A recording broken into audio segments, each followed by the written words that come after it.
y'all, it's Dr. Zoe. Welcome to Stronger in the Difficult Places. We are fixing you, not them, and that changes everything. Today's topic is 5 relationship myths that keep you unhappy. And I chose to do this episode because in working with my clients, I realized that a lot of them are coming to a relationship with these preconceived notions. I did it myself early in my marriage with this idea of what's right, what's wrong, behaviors that are okay or not okay, and many of this comes from our family of origin. But what's happening is that these myths, these ideas about how relationships should be, aren't always right and aren't always functional. So I'm going to just talk about 5 myths, and maybe that can help you think about things that might be going on in your relationship that are causing some issues. Relationship myth number 1. If I tell him what I want him to do to show me love, then it's not genuine if he does it. I often have this conversation with my clients, and I'll ask them, what are your needs, or what do you want from him? And usually she has no problem telling me what that is. And then I ask, have you laid all that out for him? Does he even know? The answer is often no, and usually I get an answer back that confirms a dysfunctional thought pattern that says he should know what I need, and if I have to ask him for it, then it doesn't count or it's not authentic if he gives it to me. This couldn't be further from the truth. If you ask and he gives it to you, it's his expression of love, that he's motivated to do the things that make you feel loved to begin with. I had a client who got downright angry with me when we had this conversation, and she said, so you're telling me that I have to ask my husband to love me? That is not what I said, but of course that's how she perceived it. The interesting reality is that he never completely fulfilled your needs in the beginning. You might have perceived that he was fulfilling your needs because your mind was filled with limerence. You were in that lusty kind of quasi-love stage, and your mind was drenched in dopamine and norepinephrine, which colored the way that you saw him, and it filled in the gaps with assumptions of good intentions because you saw him through that lens. And the irony is that when you're both in that place, you actually act better towards each other. But those chemicals do their job, and they don't stay forever, which is a good thing because you do need your brain back to do life. So when the chemical dust settles, you're left with what's really going on in your marriage. And now you see him through a different lens that's colored with real life and maybe little and sometimes big hurts. And so all that goodwill falls to the wayside. And now, instead of filling the gaps with good intentions, it's filled with the assumption of bad intention. And this is where the maintenance comes in that's necessary in a long-term healthy relationship. This is the place where the man you never had to show how to love you becomes the guy that you need to be really specific with about how to love you. And you need to find out the answers to his questions too. What does he need to be loved by you? And none of this is a bad thing. It's just part of the beautiful cycle of the way that life and relationships work. So think about this. If you found out that your partner loves back rubs, and you may have figured this out when you guys were dating, and you give him a back rub, is that not an authentic back rub from the heart? Because if I find out that you like back rubs, my response might be like, oh cool, I like back rubs too, but I'm not giving you a back rub because I don't love you, and that would be weird. But when your partner gives you the things that you've told him make you feel loved, it's simply an authentic expression of his love for you. No, he can't and he shouldn't read your mind. So if you don't tell him, then you need to point the finger right back at yourself for why you don't feel loved. Relationship myth number 2. Conflict is not healthy in relationships.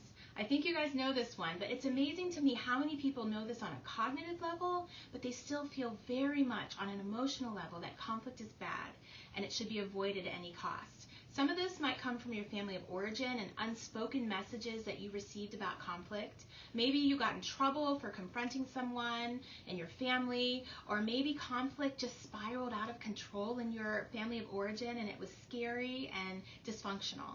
The truth, though, is that conflict exists in all relationships, even when you don't acknowledge it. It just becomes internal conflict that seeps out in unhealthy ways in your relationship. When you believe that conflict is bad, then you're going to tend to avoid conflict at all costs. You'll adjust your behavior to avoid a conflict, and so you might lie, sometimes to yourself in the form of denial. You'll omit and placate to keep conflict at bay. And all of these actions just create more conflict and bigger blow-ups when it does happen. And if you manage to maintain a relationship with absolutely no conflict, and I have seen those relationships, then it's also devoid of a deep intimacy that comes with knowing someone and accepting all of them. including all of their flaws and all of their conflicting parts. So what does healthy conflict look like? It's an honest, I don't agree with you. I need you to hear me out, followed up with but I also want to understand your point of view too. The goal in conflict resolution is never for the other person to agree with you, but rather to be heard and respected in the relationship, to have your point of view examined and considered. Relationship myth number 3.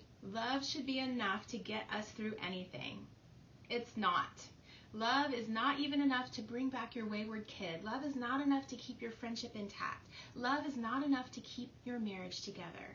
Love is a starting point, and it's a benefit, and it feels good, and it's important, but it is not the glue that holds a relationship together. What holds a relationship together? Trust, respect, open communication, mutual consideration. Love makes you want to strive for those other behaviors, but it is not the glue. I say love is no good reason to get married, and a lack of love is no good reason to get divorced. Love is ultimately a choice, and you should not use it as a litmus test or place too high a burden of it in your relationship.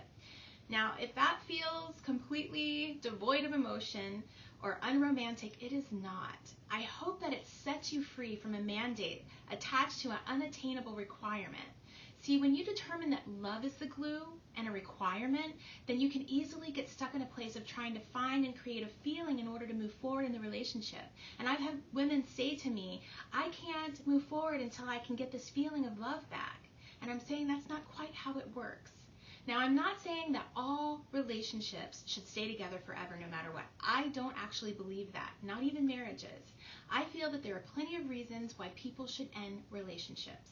And we do ourselves a disservice when our marriage becomes an idol in our lives. But I also feel that we toss away way too many marriages because of the whole I just fell out of love thing. See, often what happens is you fall out of love, you leave the marriage, you go find somebody else who looks different but is pretty much exactly like the guy you just had, and you start having all of these same issues all over again. So you should sidestep that and avoid it by working on yourself first. Relationship myth number 4. If a relationship needs therapy, it's too late. There are 900,000 divorces a year, and fewer than 10% of them ever talk to a therapist. And most couples sit on a therapy-worthy issue for 7 years before they get help. Needing help or maintenance is not a sign of dysfunction. Staying in your dysfunction because you're too scared of what it means to get help and get maintenance, that's the unhealthy choice. No one thinks their car is done for if they have to take it into Jiffy Lube for an oil change or maintenance, and the same is true for your marriage. Relationship myth number 5. In order for the relationship to be successful or healthy, my partner has to change. Now, you know what I'm going to say here because the opposite is the premise of my entire channel. It is so very easy to blame your partner. Even when your partner is to blame, it's light lifting if you choose not to look at yourself and your part in this relationship. It doesn't matter how horrible your partner is. You have had a part in this dynamic, and it's super critical that you figure out what that part is. And the more adamant that you may feel right now that you had nothing to do in it, the deeper you have to dig in order to save yourself, even if what I'm saying makes you angry. Because it is not a coincidence that you ended up in your relationship. It is not a fluke that you married your husband. You chose him for a reason that makes a lot of sense if you look hard enough and you're willing to acknowledge it. All behavior makes sense in its context. And you show up the way that you do in the relationship for a very good reason, even if they are dysfunctional ones. So because that's the case, when you change, your relationship changes as well. Because anytime you change a system, the whole system has to change and adjust. Being an Olympic level blame artist just prevents you from doing the real work of changing yourself, which has to be done. Remember, you are not making changes so that he will change. You're making changes so that you can show up healthier in the relationship. So why did I want to cover relationship myths today? Because they are sabotaging your relationships. You may have a few of the ones that I just talked about today, or maybe you can identify a few of your own that I haven't mentioned. These myths are shortcuts to procrastination and complacency in your relationship, and they can make us doubt ourselves and the health of our relationship. All relationships are hard in some way, and walking through and doing the hard things actually creates the ease long-term that you desire in your relationship. Remember, we're not fixing them, we're fixing you, and that changes everything. You've got this. Thank you for listening to Stronger in the Difficult Places. Check me out next Tuesday. Subscribe and follow so that you don't miss an episode. Have a strong week.